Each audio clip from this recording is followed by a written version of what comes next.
જે hard work કરે ને એ લોકોને હેપીનેસ હોય.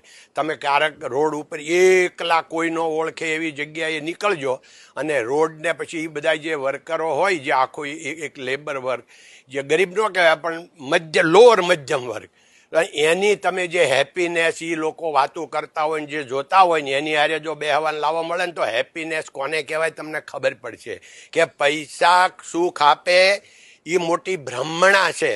પૈસા સાધન આપીએ કે પૈસા કોઈ દે સુખ આપતા.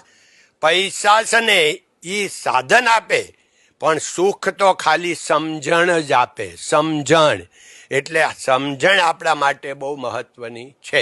હું અમારા છોકરાઓને બધાને સમજાવું છું કે આપણી પાસે ગાડી છે ભગવાન દે છે બધી, પણ એ ગાડી કોઈ દિવસ આપણે બેડરૂમમાં લઈ ગયા, ઘરમાં લઈ ગયા, એ ગાડીનું સ્થાન ગેરેજ સુધીનું જ છે, ગમે એવી હોય ગાડી. જીવન કયું છે? આપણી યારે હોલમાં રહે, બેડરૂમમાં રહે, એ આપણું જીવન છે. આપણે જીવન માની બેઠા મારી ગાડી મારું જીવન છે. અહીંયા દુઃખનું કારણ છે. એ તો સાધન છે કે અહીંયા આવવું હોય તો આપણે ગાડી લાવી. સુધા મૂર્તિ અમારા ઘરે આવ્યા હતા તો અમારે મારા ભત્રીજાનો એક દીકરો છે તો એને મેં બધાને ઓળખાણ કરાવી આખા ફેમિલીને ભેગા થઈને કે આ સુધા મૂર્તિ છે. તમને લાગે છે હાવ સામાન્ય આપણા જેવા, પણ આ વ્યક્તિ કોણ છે એ ખબર તમને? કે આપણી પાસે જેટલી મૂડી છે ને SRK પાસે એટલો તો દર વર્ષે ધર્માદો કરે છે.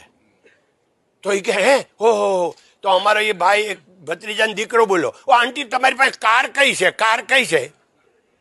એ કે સાન્ટ્રો. ઓહો સાન્ટ્રો.